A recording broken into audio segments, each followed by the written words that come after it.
ಸ್ಪರ್ಧಾ ಮಿತ್ರರೇ, ನಮಸ್ಕಾರ. ಈ ಒಂದು ವಿಡಿಯೋದಲ್ಲಿ ನಾವು VAO ಎಕ್ಸಾಮ್ಗೆ ಏನೇನು ಓದಬೇಕು ಅಂತಕ್ಕಂಥದ್ದನ್ನು ತಿಳ್ಕೊಳ್ಳೋಣ.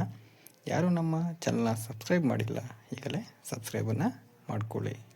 ಈ VAO ಎಕ್ಸಾಮ್ಗೆ ಒಟ್ಟು 2 ಪೇಪರ್ ಇರ್ತದೆ.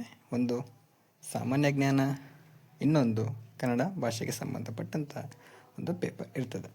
ಈಗ ಪೇಪರ್ 1 100 ಅಂಕಗಳಿಗೆ ಇರ್ತದೆ. ಒಟ್ಟು 100 ಪ್ರಶ್ನೆಗಳಿರ್ತದೆ. ಆ 100 ಪ್ರಶ್ನೆಗಳು ಕೂಡ ಮಲ್ಟಿಪಲ್ ಚಾಯ್ಸ್ ಕ್ವಶನ್ಸ್ ಆಗಿರ್ತದೆ. ಸಮಯ 2 ಗಂಟೆ ಆಗಿರ್ತದೆ. ಈ ಪೇಪರ್ 1ಗೆ ನಾವು ಆನ್ಸರ್ ಮಾಡಬೇಕು ಅಂತಂದರೆ ಏನೇನು ಓದಬೇಕು ಅಂತಂದರೆ ಅಲ್ಲಿ ಕೊಟ್ಟಿದ್ದಾರೆ ನೋಡ್ರಿ. ಪ್ರಚಲಿತ ವಿದ್ಯಮಾನಗಳ ಸಾಮಾನ್ಯ ಜ್ಞಾನ. ಈ ಪ್ರಚಲಿತ ವಿದ್ಯಮಾನಗಳ ಬಗ್ಗೆ ಸಂಪೂರ್ಣವಾದ ಜ್ಞಾನ ಇರಬೇಕು. ಭಾರತೀಯ ಸಂವಿಧಾನವನ್ನು ಓದಬೇಕು. ಕರ್ನಾಟಕಕ್ಕೆ ಸಂಬಂಧಿಸಿದ ಭಾರತ ಇತಿಹಾಸ, ಕರ್ನಾಟಕಕ್ಕೆ ಸಂಬಂಧಿಸಿದ ಭಾರತದ ಭೂಗೋಳ, ರಾಜ್ಯ ಮತ್ತು ಸಾರ್ವಜನಿಕ ಆಡಳಿತದ ಬಗ್ಗೆ, ಮತ್ತು ಗ್ರಾಮೀಣಾಭಿವೃದ್ಧಿ, ಪಂಚಾಯತ್ ರಾಜ್ ಹಾಗೂ ಗ್ರಾಮೀಣ ಸರ್ಕಾರ ಸಂಘಗಳು, ಇದ್ರ ಬಗ್ಗೆ ಓದಬೇಕಾಗುತ್ತೆ.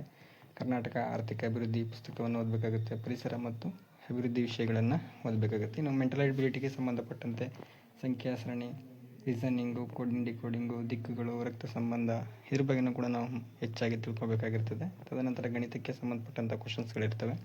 ಶೇಕಡಾವಾರು, ಲಾಭ ನಷ್ಟ, ಸರಳ ಮತ್ತು ಚಕ್ರಬಡ್ಡಿ, ಅನುಪಾತ ಮತ್ತು ಸಮಾನುಪಾತ, ಸಮಯ ಮತ್ತು ಕೆಲಸ, ಸಮಯ, ವೇಗ ಮತ್ತು ದೂರ, ಸರಾಸರಿ, ಇವುಗಳಿಗೆ ಸಂಬಂಧಪಟ್ಟಂಥ ಕ್ವಶನ್ಗಳು ಬರ್ತಕ್ಕಂಥ ಚಾನ್ಸಸ್ ಜಾಸ್ತಿ ಇರ್ತದೆ. ಇದಕ್ಕೆ ಪ್ರಿಪೇರ್ ಆಗಬೇಕಾಗುತ್ತೆ.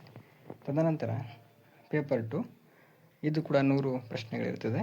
100 ಅಂಕಗಳಿಗೆ, ಸಮಯ 2 ಗಂಟೆ ಇರ್ತದೆ. ಇದಕ್ಕೆ ನಾವು ಏನೇನು ಓದಬೇಕಾಗುತ್ತೆ ಅಂತಂದರೆ, ಇಡೀ ಕನ್ನಡ ಒಂದು ವಿಷಯಕ್ಕೆ ಸಂಬಂಧಪಟ್ಟಂತೆ ನಾವಿಲ್ಲಿ ಕಂಪ್ಲೀಟಾಗಿ ಓದಬೇಕಾಗುತ್ತೆ. ವ್ಯಾಕರಣ, ಪದಬಂಧ, ಅರ್ಥಗ್ರಹಣ, ಪದಪ್ರಯೋಗ, ಸಮಾನಾರ್ಥಕ, ವಿರುದ್ಧಾರ್ಥಕ ಪದಗಳಾಗಿರ್ಬೋದು, ಜೋಡಿ ಪದ, ಅನುಕರಣವ್ಯಯ, ಪ್ರತಿಯೊಂದು ವ್ಯಾಕರಣದ ಅಂಶಗಳನ್ನು ಕೂಡ ಓದ್ಕೊಳ್ಬೇಕಾಗುತ್ತೆ. ಜೊತೆಗೆ ಕಂಪ್ಯೂಟರ್ಗೆ ಸಂಬಂಧಪಟ್ಟಂಥ ಕ್ವಶನ್ಗಳು ಕೂಡ ಇರ್ತವೆ. ಅಲ್ಲಿ ಮೂಲಭೂತ ಕಂಪ್ಯೂಟರ್ ಜ್ಞಾನ ಮತ್ತು ಇತರ ಮೂಲಭೂತ ವಿಷಯಗಳ ಬಗ್ಗೆಯೂ ಕೂಡ ಅಲ್ಲಿ ನಾವು ಓದ್ಕೋಬೇಕಾಗತ್ತೆ. ಜೊತೆಗೆ ಎಕ್ಸಾಮ್ ಪ್ಯಾಟರ್ನ್ ಹೇಗಿರ್ತದೆ ಅಂದರೆ, ಇಲ್ಲಿ OMR ಅಲ್ಲಿ ನಾವು ಪರೀಕ್ಷೆಗೆ ನಾವು OMR ಶೀಟನ್ನು ಕೊಡ್ತಾರೆ. ಆ OMR ಶೀಟನ್ನು ಫಿಲ್ ಮಾಡಿ ಕೊಡಬೇಕಾಗುತ್ತೆ. ಎಲ್ಲ ಪ್ರಶ್ನೆಗಳು ಮಲ್ಟಿಪಲ್ ಚಾಯ್ಸ್ ಕ್ವಶನ್ಸೇ ಆಗಿರ್ತದೆ. ಪ್ರತಿ ಪ್ರಶ್ನೆಗೆ 1 ಅಂಕ ಇರ್ತದೆ. 4 ತಪ್ಪು ಆದರೆ 0.25 ಅಂಕಗಳನ್ನು ಕಡಿತವನ್ನು ಮಾಡ್ತಾರೆ. ಇಷ್ಟು VAOಗೆ ಸಂಬಂಧಪಟ್ಟಂಥ ಓದಕ್ಕೆ ಬೇಕಾಗಿರ್ತಕ್ಕಂಥ ಸೋರ್ಸ್ ಆಗಿರ್ತದೆ. ಇದನ್ನೆಲ್ಲ ನೀವು ತಗೊಂಡು ಕೂತ್ಕೊಂಡು ಅಭ್ಯಾಸ ಮಾಡಿದ್ರೆ ನಿಮಗೆ ಜಾಬ್ ಸಿಗೋದಂತೂ ಖಂಡಿತ. ಯಾರು ಈ ಒಂದು ಎಕ್ಸಾಮ್ನ ತಗೊಂಡಿದ್ದೀರಾ, ಕೂತ್ಕೊಂಡು